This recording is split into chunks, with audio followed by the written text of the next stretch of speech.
Hello everyone, welcome back to my channel law की बातें। Friends, आज इस वीडियो में बहुत ही मोस्ट इंपॉर्टेंट टॉपिक को हम डिस्कस करने वाले हैं, तो आप वीडियो में लास्ट तक बने रहिएगा और चैनल को सब्सक्राइब करके रखिएगा। और हाँ फ्रेंड्स, अगर आप किसी भी सिविल सर्विसेज यानी कि किसी भी जुडिशरी एग्ज़ाम की तैयारी कर रहे हैं, या फिर आप किसी लॉ के स्टूडेंट हैं किसी भी सेमेस्टर के, और या फिर आप किसी कोर्ट में प्रैक्टिस कर रहे हैं, तो ये वीडियो आपके लिए बहुत इंपॉर्टेंट होने वाला है। क्योंकि आज हम इस वीडियो में बताएंगे आपको कि पिटीशन कैसे दायर की जाती है, व्हाट इज़ पिटीशन, पिटीशन क्या है, पिटीशन के अर्थ क्या है, और पिटीशन कितने प्रकार के होते हैं, और पिटीशन के उद्देश्य क्या है, और इनसे हमें लाभ क्या मिलता है। और सबसे बड़ी बात यानी कि पिटीशन कब दायर किया जाता है और किनके द्वारा। सबसे पहले हम बात कर लेते हैं पिटीशन कितने प्रकार की होती है। तो पिटीशन दो प्रकार की होती है। कौन कौन सी होती है? एक होती है PIL यानी जनहित याचिका यानी कि पब्लिक इंटरेस्ट लिटिगेशन, और जो दूसरी होती है वो होती है रिट पिटीशन। अब सबसे पहले हम जानेंगे जनहित याचिका क्या है, PIL क्या है। जनहित याचिका आज न्यायिक प्रतिनिधित्व विहीन समाज या संस्थान के लिए एक वरदान की तरह है। अपने नाम की तरह ही ये याचिका जनता के हित में होते हैं, इसीलिए यह टर्म अक्सर खबरों में रहता है। इस वीडियो में हम जनहित याचिका यानी कि PIL को सरल और सहज चर्चा करेंगे इसके बारे में, तो आप वीडियो में लास्ट तक बने रहिएगा। तो जनहित याचिका जो क्या है, वो जनहित याचिका है संवैधानिक उपचार पाने का सामान्य व्यवस्था यही है कि जिसके अधिकारों का हनन हुआ है वो खुद ही न्यायालय जाए और न्याय पाए, लेकिन हर बार वो अमुक व्यक्ति इस स्थिति में नहीं होता कि खुद ही न्यायालय जा सके।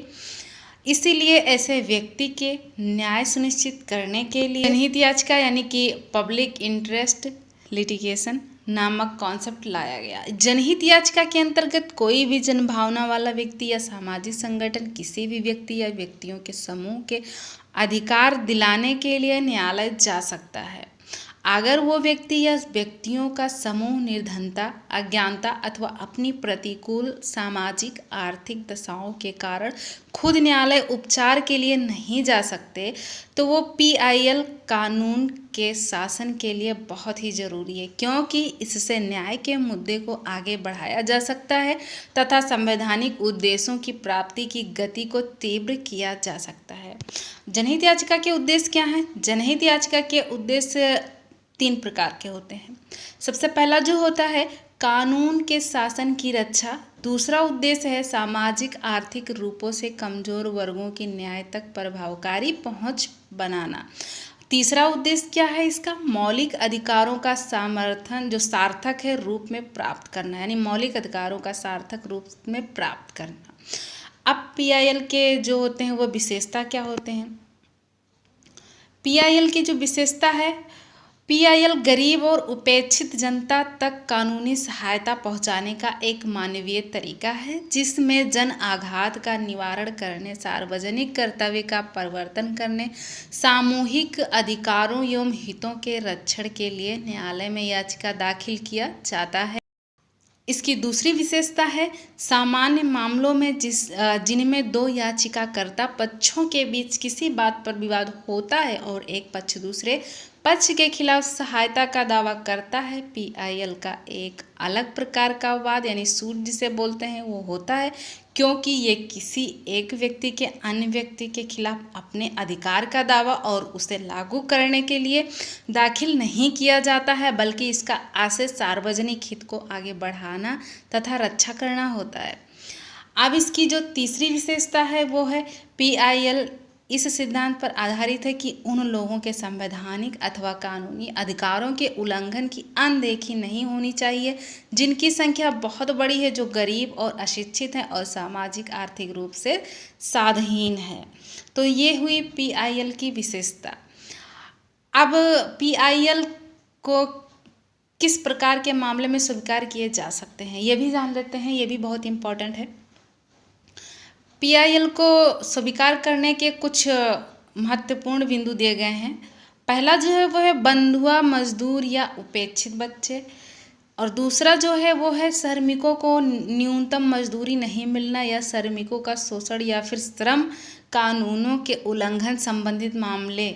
और फिर जो तीसरा टॉपिक है वो है जेलों से दाखिल उत्पीड़न की शिकायत, समय से पहले मुक्ति के लिए तथा 14 वर्ष पूरा करने के पश्चात मुक्ति के लिए आवेदन, या जेल में मृत्यु, स्थानांतरण, व्यक्तिगत मुचलके पर मुक्ति या रिहाई, मूल अधिकार के रूपों में त्वरित मुकदमा।